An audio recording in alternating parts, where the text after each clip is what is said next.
Every morning she served coffee to a quiet old man no one cared about. But one rainy day, when 4 bodyguards and 2 lawyers walked into her diner, the entire town realized that old man wasn't who they thought he was, and what he left behind would change her life forever. Every morning in the quiet town of Greenridge, the same small diner came alive before sunrise. The smell of coffee, the hiss of the fryer, the clinking of plates, everything had its rhythm. And in the middle of it all was Maya Thompson.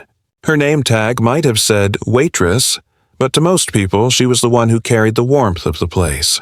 She moved quickly, smiling at customers who barely looked up from their phones, wiping down counters, refilling cups, pretending not to notice how heavy her own eyes felt after working 2 jobs.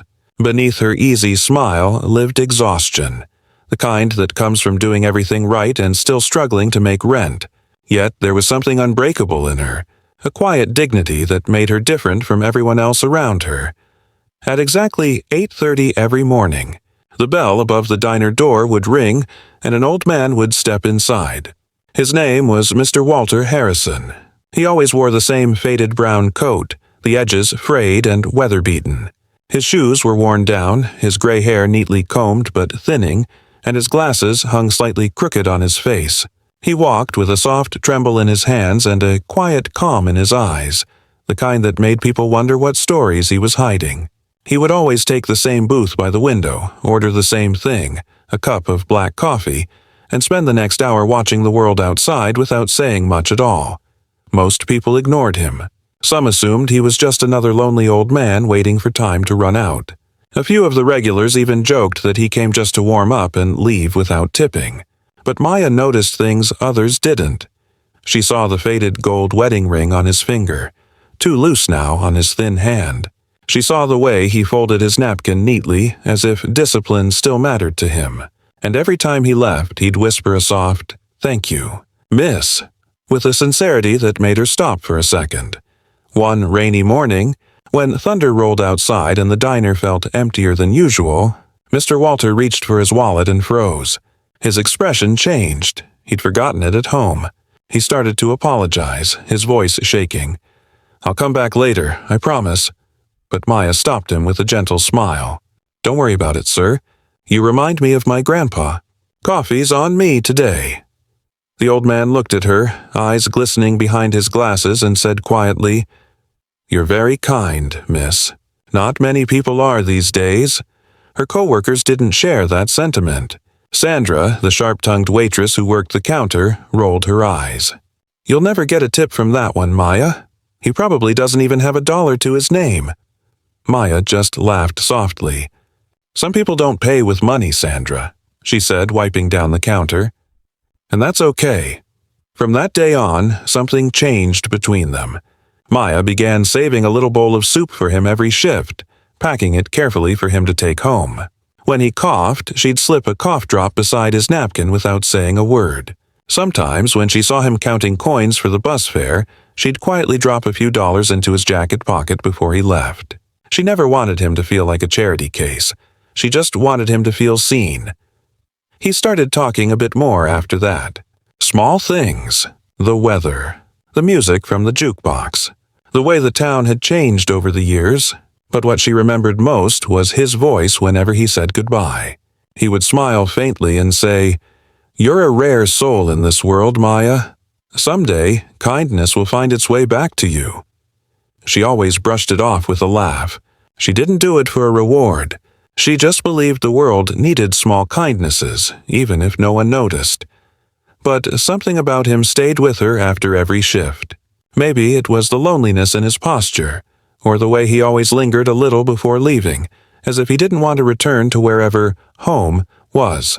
One evening, just before closing, he sat at his booth longer than usual. The lights had dimmed, the rain had begun to fall harder outside, and the diner was almost empty. Maya was cleaning the counter when she noticed him staring out the window with that same faraway look. For a moment, she wondered if she should ask if he was all right. But he stood up, smiled faintly, and said, "See you tomorrow, Maya." She smiled back, waving as he walked into the rain, his old coat darkening under the water. She watched him disappear down the empty street, unaware that something in that moment felt final, though she couldn't explain why. As she locked up the diner that night, she caught herself glancing toward the window, half expecting to see him still sitting there with his coffee. She didn't know it yet, but that was the last time she'd ever see him alive. And while the rain fell steadily against the glass, Maya whispered to herself, "See you tomorrow, Mr. Walter." But tomorrow would come without him. The next morning, the diner felt different, quieter, colder, almost hollow. Maya noticed it the moment she walked in. The familiar rhythm of cups clinking and chatter buzzing somehow sounded emptier, as if a single missing presence had taken the warmth with it. She looked toward the corner booth by the window, where a single cup of black coffee usually waited for its drinker. But today, that seat was empty. At first, she thought maybe he'd just missed the bus or wasn't feeling well. She poured the coffee anyway, set it down, and waited. But the bell above the door never rang. Mr. Walter didn't come that day, or the next, or the one after that. Days turned into weeks. The snow began to melt outside, and spring light filtered through the diner's windows, but his table stayed untouched. Maya found herself glancing at the clock around 8:30 every morning out of habit. Sometimes she even turned when she heard the doorbell, half expecting to see his familiar brown coat and quiet smile. But it was always someone else. Loud customers, strangers, faces that blurred together. None of them were him. Her coworkers noticed her restlessness. Sandra rolled her eyes, saying, "Maya, it's been weeks. You probably moved away or something." Maya didn't answer. Instead, she kept pouring that extra cup of coffee each morning and setting it down at his table. She never drank it, never cleared it. She just let it sit until the end of her shift, as if holding space for someone who might still walk through the door. On her days off, she began to look for him. She stopped by the bus stop where she used to see him waiting in the evenings. She asked around at the local shelter and the old library near the square, but no one seemed to know him. Tall, thin man, gray hair, brown coat. She'd ask and they'd shake their heads. "Sorry, haven't seen him." The more she searched, the more it felt like he'd vanished into thin air, like he'd only ever existed inside that diner. One cold evening, as the city lights blinked against the rain-soaked streets, Maya was walking home from another long shift. Her apron still smelled faintly of coffee and grease. The street was quiet except for the soft hum of traffic in the distance. Then she saw the flashing red and blue lights ahead. An ambulance was parked near the bus station. People had gathered, whispering, some pointing toward the ground. Something in Maya's chest tightened. She pushed her way through the small crowd, her heart pounding faster with every step. And then she saw him. Lying on the wet pavement, soaked by the rain, his brown coat clinging to his frail body. His eyes were barely open. His breathing was shallow, uneven. "Mr. Walter!" she cried, falling to her knees beside him. The paramedics were checking his pulse, preparing the stretcher, but in that moment it was as if the world had shrunk to just the two of them. She held his trembling hand and whispered, "You'll be all right, sir. Please hold on. I'm here." His lips moved slightly, struggling to form words. "You saw me when no one else did," he whispered faintly. "Thank you, Maya." And then his eyes closed again as the paramedics lifted him onto the stretcher. At the hospital, the fluorescent lights felt harsh, almost cruel. Maya sat in a chair by his bed, still in her diner uniform, clutching the small paper bag she'd packed for herself, a leftover sandwich, now forgotten. The doctor came in quietly, his tone gentle but heavy. "He's in critical condition," he said. "No listed family. No emergency contacts." Maya nodded numbly, not knowing what to say. So she stayed. Through the night, through the endless beeping of machines and the sterile air, she sat beside him. She talked to him softly, even though he couldn't hear. Told him about the diner. About how Sandra burned the pancakes again. About how the sunrise that morning would look nice from his window. Sometime before dawn, the beeping slowed. Then it stopped. The nurse came in, pressed a few buttons, and pulled the thin white sheet gently over him. Maya didn't cry right away. She just stared at the stillness, the finality of it. It felt like the world had gone silent, like something kind and irreplaceable had quietly slipped away while no one was watching. Only when she stood up did her knees give out and the tears finally came, quiet, raw, endless. The next morning, she returned to the diner. Everyone noticed how pale she looked, but no one asked. She tied her apron like always, brewed the first pot of coffee, and set a cup down at the corner booth. The steam rose softly into the sunlight, curling like a silent goodbye. She sat there for a moment, her hands folded, staring at the empty seat. "See you tomorrow," she whispered under her breath. But the words felt different now. Heavier, lonelier. Days passed, then weeks. The world went on. Customers came and went. Laughter echoed across the diner again, but Maya's laughter didn't return. The spark in her smile dimmed. Every morning she still poured that extra cup, a ritual no one understood. People said time heals, but Maya knew some absences never truly faded. Then, one afternoon, as she was cleaning tables, she noticed an unfamiliar envelope sitting beside the register. It was thick, sealed in gold, her name written across it in elegant handwriting. Miss Maya Thompson. The return address read, Harrison and Reed, attorneys at law. She frowned, her heart suddenly beating faster. Her hands trembled slightly as she turned the envelope over. It wasn't just any letter, it felt heavy, important, final. She didn't know it yet, but that letter was about to change everything she thought she knew about the quiet old man she'd once called her friend. The morning sun filtered softly through the diner's front windows, catching the steam rising from freshly brewed coffee. Maya wiped the counter, lost in thought. Life had fallen into an uneasy rhythm. She still poured a cup of black coffee every morning at 8:30, setting it on the corner table that used to belong to Mr. Walter. Her co-workers had stopped teasing her by now. The gesture had become a quiet ritual of remembrance. But today, something felt different. An odd tension in the air she couldn't explain. A low rumble grew louder outside, unlike the usual hum of passing cars. Within seconds, the diner was bathed in shadows as 3 sleek, black luxury cars pulled up to the curb, engines idling in perfect synchronization. Conversations halted, forks froze midair, and even the jukebox seemed to stutter into silence. The front door opened with a sharp chime, and in stepped 4 men in tailored black suits, their expressions unreadable. Sunglasses, earpieces, the crisp precision of movement. It was like a scene out of a movie. Sandra leaned toward Maya, whispering nervously, "What's going on? Did we get a health inspection we didn't know about?" Before Maya could respond, 2 more people entered.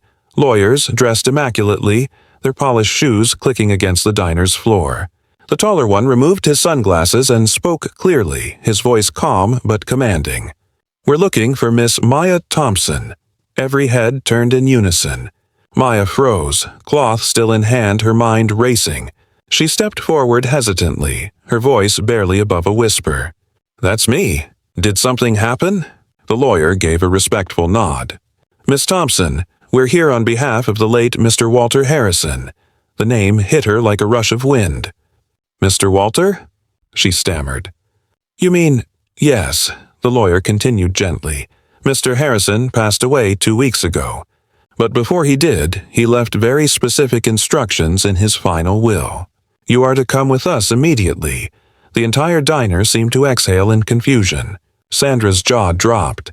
The cook peeked through the kitchen door. A couple near the window whispered, "That's the waitress who used to talk to that old man, right?" Maya stood speechless, her heart pounding. "I don't understand," she murmured. "Why me?" The lawyer offered a small, reassuring smile. "You will, Miss Thompson. Please, come with us." As she stepped outside, a wave of noise hit her. Reporters had gathered already, camera flashes slicing through the morning air. Microphones were thrust toward her, questions flying.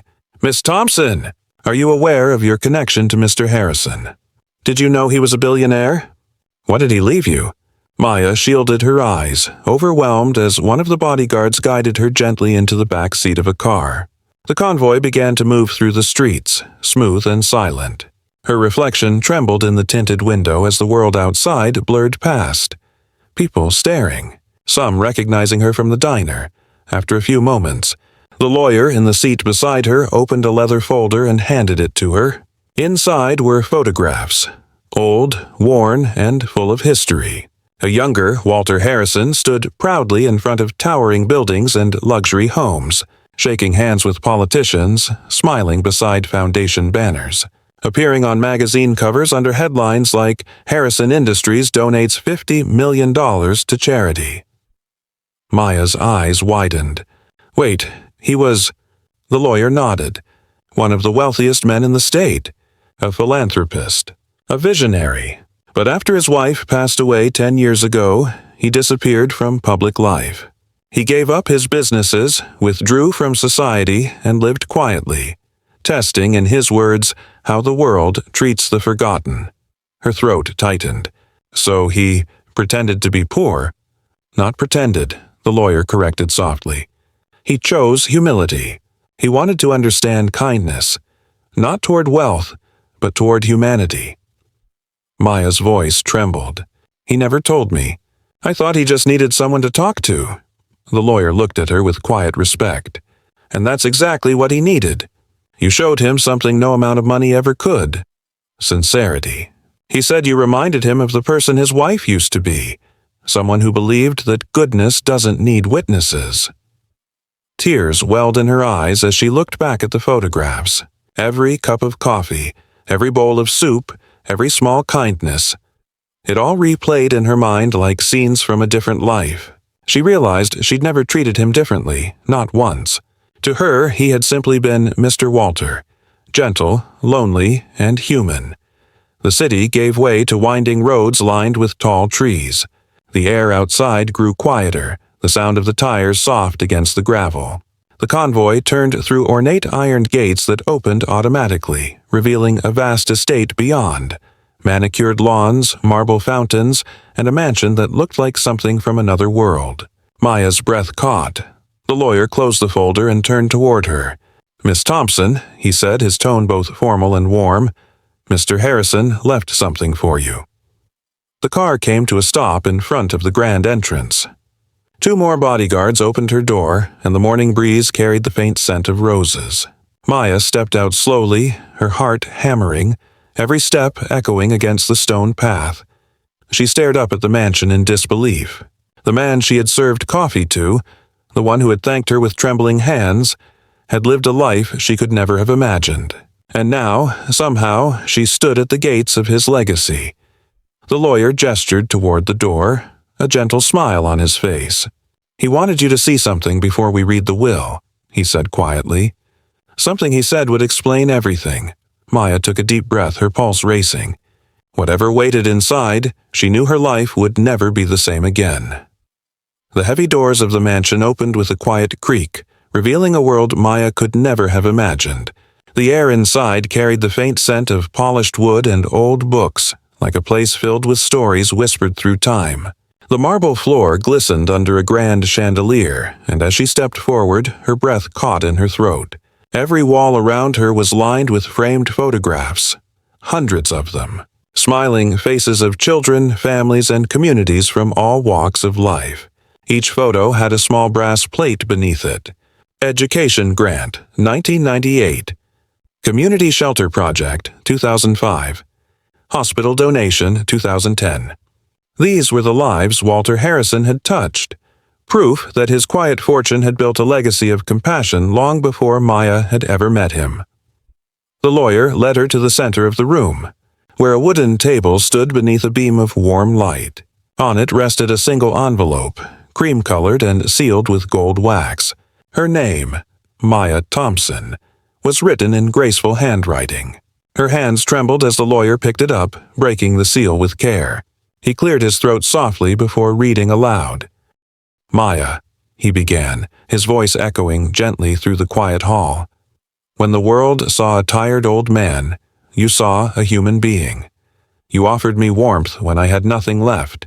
You didn't know who I was, and that's what made your kindness pure." Tears welled in Maya's eyes as the lawyer continued reading, her heart pounding with every word. "I spent decades building empires, but I lost sight of what truly mattered, the human spirit. You reminded me that compassion doesn't need a stage. It only needs courage. I want you to continue what I started, in your own way. My fortune, properties, and foundation now belong to you. Use them to feed those who hunger, not just for food, but for compassion." The room fell silent. The lawyer's voice softened as he read the final lines. "Remember, Maya, you are the proof that one small act of kindness can ripple further than any dollar ever could. The world needs more people who see others as you did me." The paper shook in the lawyer's hands as he lowered it, and for a moment, no one spoke. Maya stood frozen, her tears slipping down silently. Her mind could barely grasp what she had just heard. Walter Harrison, the man she had once served coffee to, had left everything to her. Not because she had done something extraordinary, but because she had done something human. Her voice broke softly as she whispered, "He believed in me, more than anyone ever did." The lawyer nodded with quiet respect. "He didn't just believe in you, Miss Thompson. He trusted you to carry on his heart." The bodyguard stood respectfully in the background as she walked slowly across the hall, taking in every photograph again. It was as though Walter's spirit lingered there, smiling from every frame, reminding her that true wealth wasn't measured in dollars, but in deeds. Days turned into weeks as lawyers and advisors helped her settle Walter's affairs. The paperwork was overwhelming, the attention from the media relentless. Reporters camped outside her small apartment, and headlines filled the papers. "Waitress inherits billionaire's fortune." "Mystery heiress found in diner." "Legacy of kindness lives on." But Maya didn't care for the fame or the fortune. She remembered his words, "Feed those who hunger for compassion." That became her mission. Months later, the same diner that had once been her world stood transformed. Fresh paint gleamed under the morning sun, and a new wooden sign hung above the entrance.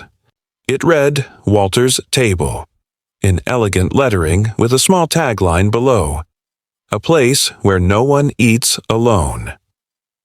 Inside, the air was filled with laughter and warmth again. A new section of the diner offered free meals every day, no questions asked. Struggling families, lonely elders, and travelers without homes found not just food, but kindness. Maya had hired back her co-workers, giving them fair wages and dignity. Even Sandra, who had once mocked her for helping the old man, now volunteered every weekend, serving coffee with a smile. "You were right," Sandra said one afternoon, placing her hand on Maya's shoulder.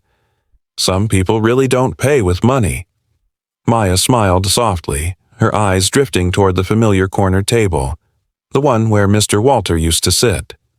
The same black coffee was placed there every morning, steam curling into the air, untouched but never forgotten. She made sure that seat would always remain reserved, a quiet tribute to the man who had changed her life by simply letting her kindness matter. Sometimes she would pause in the middle of the busy day and imagine him sitting there again, that gentle smile on his face, whispering his soft, "Thank you." And she would whisper back, "You're welcome, Mr. Walter." In time, the diner became more than just a place to eat. It became a community. Strangers shared meals, stories, and hope. Local students came in to volunteer, inspired by Maya's story. Newspapers wrote about Walter's Table as a symbol of change. Yet, through it all, Maya stayed humble, remembering where it began. One cup of coffee, one moment of empathy. As the evening light poured through the windows, she stood by that corner table once more. The world outside bustled, but inside, everything felt still. Her reflection in the glass showed not just a woman who had inherited a fortune, but one who had inherited purpose. And as soft piano music played in the background, the story came full circle. Not of money, but of meaning. Because kindness doesn't need an audience. What you give in silence often returns in ways you could never imagine. And sometimes, the smallest gesture, a free cup of coffee, can awaken a legacy that never dies. For more heart-touching stories like this, subscribe to Simply Stories.